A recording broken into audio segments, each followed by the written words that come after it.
Hi, this is Jonathan Weinberg, and this is Drawing with Fountain Pens, where you don't have to be an artist to get something from this channel, but you do have to love fountain pens. Nice pen. Good Thank pen. Look at that pen. That's some pen. Thank you. Yeah, how do you get a pen like that? Today I'm going to be talking again about a weird pen. I don't think this pen is quite as weird as the core from Rotring, but this is the Parker Esprit, and what's weird about this pen is its telescoping effect. It starts small and it gets big, and that is quite unusual. This isn't the first pen to do that. It goes all the way back to the 19th century. There were dip pens that would get bigger and smaller, and there are pens that you can get on Amazon even that will go on your keychain that get bigger and smaller, but there aren't a lot of fountain pens that do this. And the question is this a gimmick or not? Is it something that one wants a pen to do? And why do so few pens do this? So this is the Parker Esprit, the telescoping pen, and you'll see that it's related to the Rotring Esprit.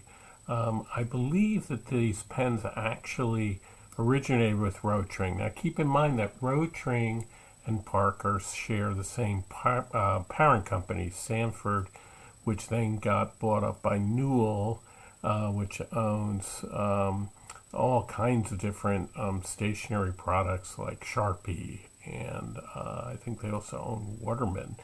So the Esprit got its beginnings as a Rotring pen and a full-size pen.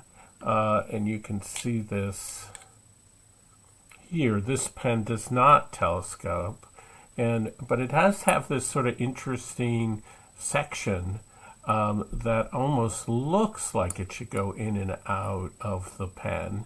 And I wondered when they came up with that, how that related to the way in which the telescoping action occurs in the Esprit. So they seem to have invented this for the Rotring first, or the Esprit line comes with the Rotring first, around 2004, I think.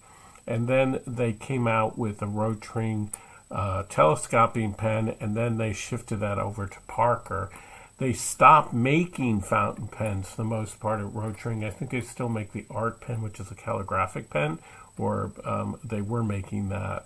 But otherwise, they don't make fountain pens anymore. Parker obviously still does. I don't think they still make the Esprit, but they've been making it for a while. And if they stopped making it, it's fairly recently. So you can get this pen very inexpensively.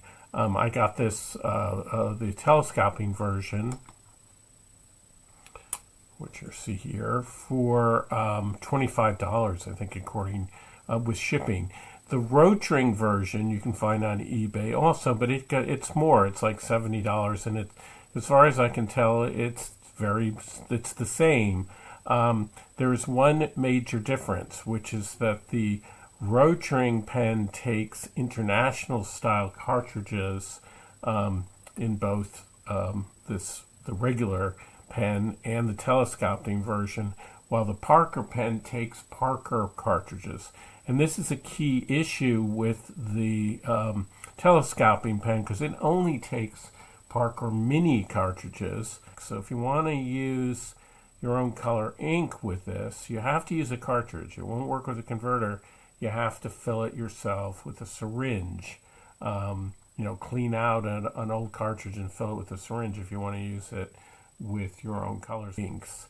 So that's something to keep in mind if you decide you want to rush out and get this particular telescopic pen. When you get the pen, it comes in this cardboard box, obviously. This is the medium size. They come in medium and fine. This is a kind of a generalized little brochure that comes with the pen. And then it comes in this really cool box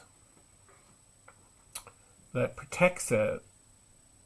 And you can see that it comes in here, and it is very well protected. This is a kind of a chrome looking, but I think it's actually made out of plastic. I think you can tell that they're going for a look that is something like a lipstick case, right? Like a huge lipstick case. And online I read that at least Parker was trying to appeal to women with this pen. I think the actual pen does not particularly seem gendered, but certainly the way in which it's packaged reminds one of lipsticks. And then I suppose the idea may be that it's smaller and works better with smaller hands. Now, when it was a Rotring pen, or when it's sold as a Rotring pen, it came in a round box like this, but same chrome but round, which I suppose looks even more like a lipstick case. So that is a kind of nice feature, particularly even such an inexpensive pen. And I wonder if this inspired later on the Lamy LX special pen that comes in a round box that you can get. I think they introduced that in 2018 and sort of similar. But anyway, I kind of like this, that it comes in this little nice triangular package. And I think it's a very nice looking pen. And then, of course, there's the fact that when you pull on it, it gets bigger. And then if you post it, it's a normal size pen. Now here's an issue with it right off the bat, though. It posts, but it's not the most secure poster. And it really needs to post to be a long pen. So that's something that I think is an issue with it. When I use it, I feel a little nervous about it. Now when it comes out of its little shell, it's fairly long, so you don't have to post it. But I like posting pens, so I think that's a flaw in the design. Yeah. So the exciting thing about it, of course, is the telescopic action, or you can decide that's the weird thing about it. When it's closed like this, it's 3 7/8 inches long. Now that is short, but it's not as short as some pocket pens. So let's look at for example, the Kaweco Sport, or even smaller is the Lilliput, the Kaweco Lilliput. These are smaller pens, right? So it's sort of pocket size, but it's not incredibly small. It's sort of in between, just to give you a sense of its size. Here's the Pilot Metropolitan. So the question is it really all that important to make a pen that normally would be, 5 inches, make it 4 inches, or less than 4 inches? Are you saving that much space? And that's, I think, something to think about. When it expands, of course, it then becomes almost as big as the Metropolitan, but not quite. And that's why you want to post it. But then, as I said, it doesn't post as securely as you might want it to do that. Now, one thing, though, that is good about the pen and surprises me is that when you actually write with it, you don't have to worry about it going back into the pen, because the section is so long that you hold it here and it doesn't go back in. So that's well designed. And also the way the telescopic action is put into the pen makes this really grip very nice, actually. It makes it feel very secure. It's not slippery. If you watch this channel, you know that I tend not to like narrow metal pens because I find them slippery, but this pen is not slippery. So I find it very comfortable to use, and even I don't mind using it unposted. That's the one thing, though. When it is posted and I use it, I feel a little bit like maybe the cap is going to fall off. So that part isn't so great. Now, the problem, of course, with the telescopic action is how do you get the ink into it? And the answer here is that it uses a cartridge. and it has to be a small cartridge.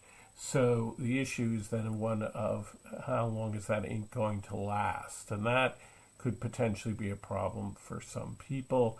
As I've already mentioned, you must use Parker cartridges, and you must be marked Parker mini cartridges. You cannot use a converter with this. And in that sense, the Kaweco Lilliput or the Kaweco Sport are better choices because they use not just cartridges, but you can even, in the case of the Kaweco Sport, you can get a small converter for it. Not so with the Lilliput.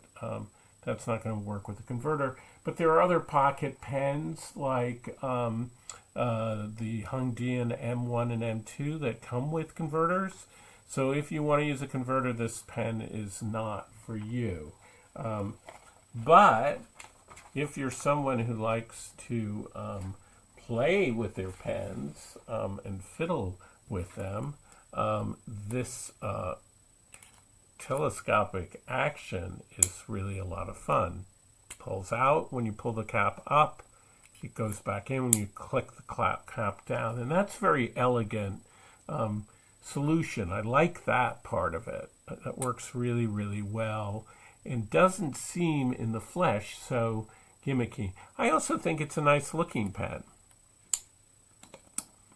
So, in terms of its nib, it has the same kind of nib that is on some of the inexpensive Parker pens, pen, and it writes fairly well. It just comes in medium and fine.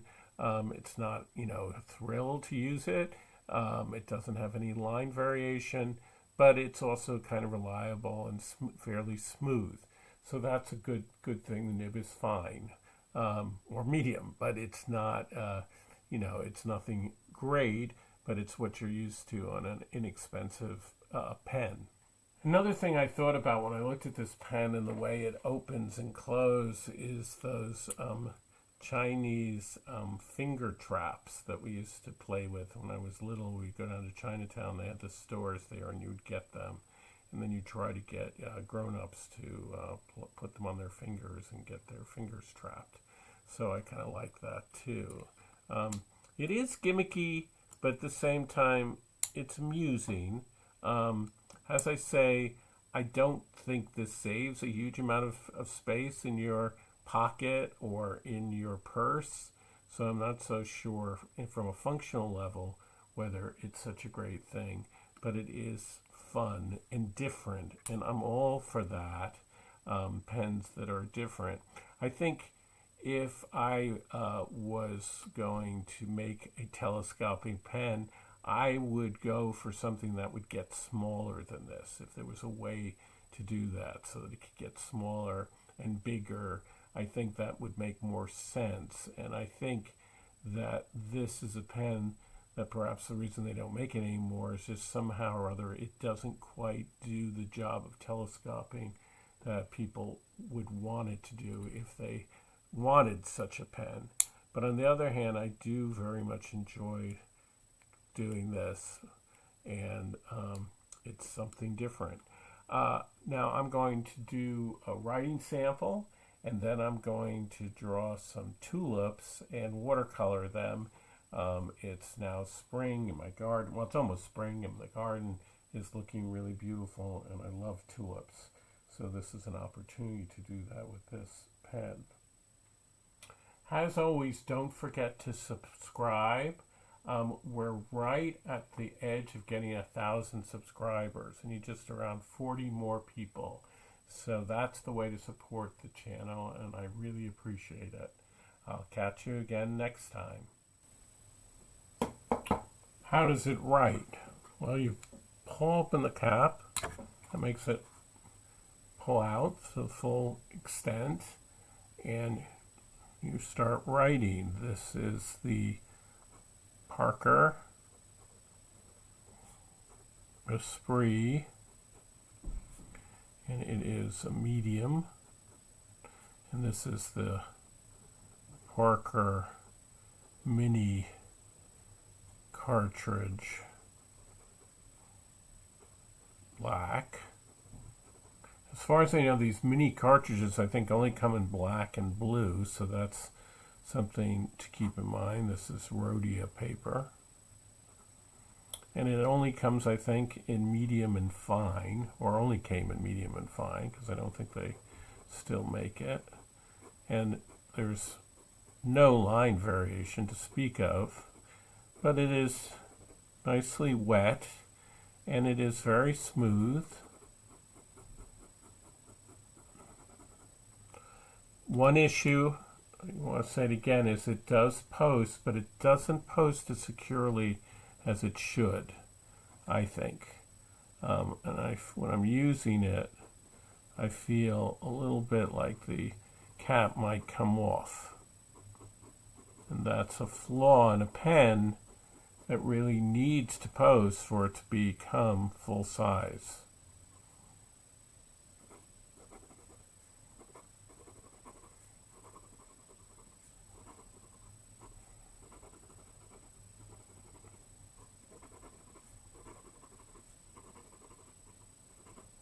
But it writes very nicely.